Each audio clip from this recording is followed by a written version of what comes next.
Hi, it's Lauren here. So today I want to talk to you about Parivrtta Trikonasana or Revolving Trikonasana. So this is one of the first asanas that we learn in the standing sequence of Ashtanga Yoga, and I know it's one that many people find challenging. I certainly did when I first started practicing. It's a great asana for building strength and stability in our legs, for helping us to work on our balance, create space in our hip joint and lengthen our spine.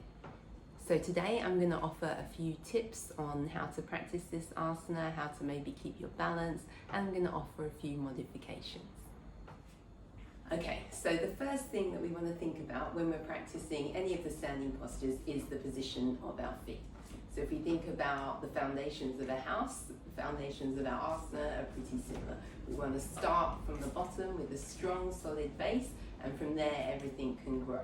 Okay, so when we're doing standing postures, traditionally we would place our heels in line with each other. Okay, so I'm going to start off by showing a variation with our heels in line, and then I'm going to show you another option as well. Okay, so starting with our heels in line, we're going to turn our feet. So remembering that we've just come up out of Trikonasana A on an inhale.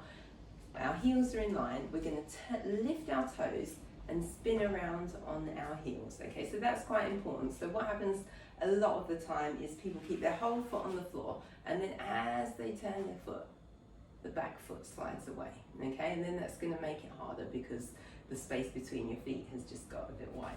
Okay, so heels are in line, we're lifting our toes and pivoting around. Okay, so what we want to think about when we were doing Trikonasana A, we had our foot kind of at about an 80-degree angle. When we're doing Trikonasana B, we want to bring that foot into about a 45-degree angle. Okay, so the idea is your hip, your knee, and the outer edge of your heel are all in line with each other.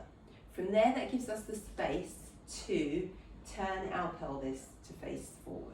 Okay, so if you think about in Trikonasana A, our pelvis was facing the long edge of our mat.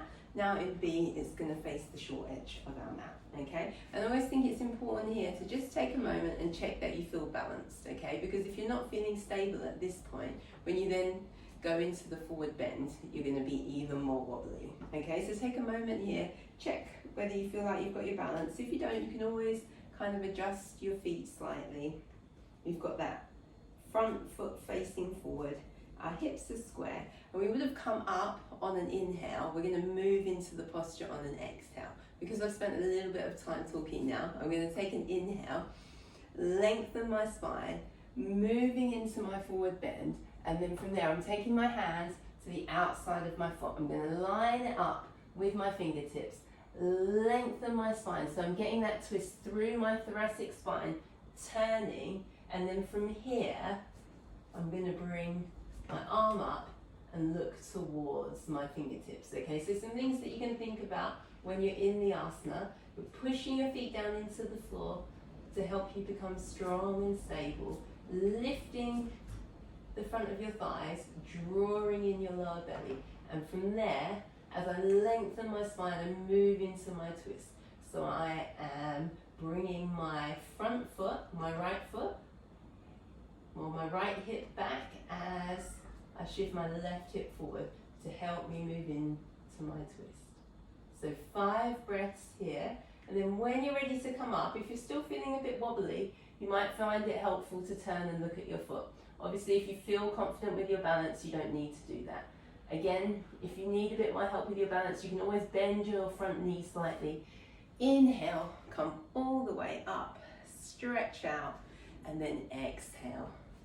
You're either going on to the other side or you're coming back to the front of your mat. Okay, so I want to show you another way of doing that as well. Okay, so I'm going to use a block. I'm going to just place the block next to my foot. Okay, so from here, again, we've just come up from Trikonasana A, so our heels are in line. And then from there, we're going to turn our feet. Okay, so something to think about. Sometimes you might feel like you need a little bit more space in your hips. Okay, so if that feels like something that might be helpful for you, you can kind of move your feet so they're a bit wider apart that way, okay? This position of the foot is still the same though. We're turning it in about 45 degrees, so we've got our foot, our knee and our hip in line, and we're still turning our pelvis to face the front.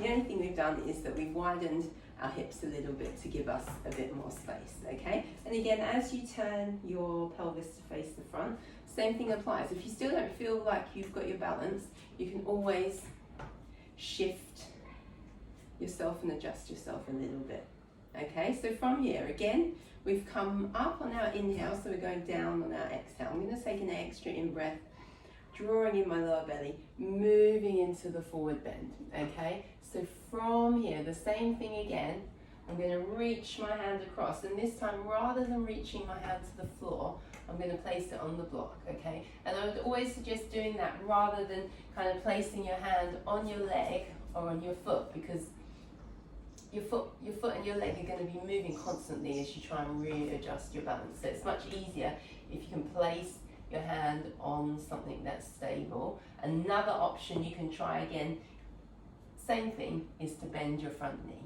Okay, so you might choose to bend your front knee, you might choose to have your hand on your block. Okay, so from here, same thing, my right hip shifts back as my left hip comes forward. I bring my other arm up. So again, I can still push my hand down into the block because that's part of my foundation. Push my feet down into the floor, lengthening through my spine, focusing on my breath, drishti, looking up towards that hand. And again, if you want to come out, or when you're ready to come out, probably not going to stay there forever, you can always turn your head, look towards your foot if that's helpful. Again, you can bend your front knee if you need to, push that hand down into the floor or the block, and then come up on your inhale. Here you can stretch your arms out to the side again, opening through your shoulder girdle, and exhale, coming back to the front of your mat.